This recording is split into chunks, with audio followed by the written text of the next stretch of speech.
বেঁচে থাকা বিশাল বিলাসিতা, বেঁচে থাকা এমন বিলাসিতা,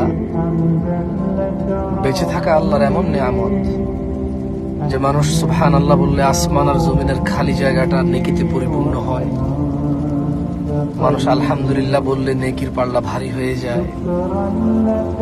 বেঁচে থেকে মানুষ আল্লাহুম্মা সাল্লি আলা মুহাম্মাদ দুরূদ পড়লে 10টা নেকি হয়, 10টা গুনাহ ক্ষমা হয়, মর্যাদা বৃদ্ধি হয়, ওর প্রতি রহমত নাজিল হয় 10 বার।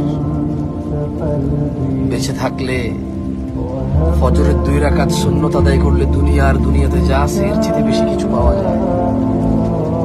বেঁচে থাকলে ফজরে 2, জোহরে 6, মাগরিবে 2, ইশায় 2, মোট 12 রাকাত সুন্নতে মুআক্কাদা পড়লে আল্লাহ সুবহানাহু ওয়া তাআলা জান্নাতে ঘর তৈরি করবে। যে ব্যক্তি প্রতিদিন 12 রাকাত সুন্নত আদায় করবে তার জন্য আল্লাহ একটা করে ঘর নির্মাণ করবে। সুবহানাল্লাহ।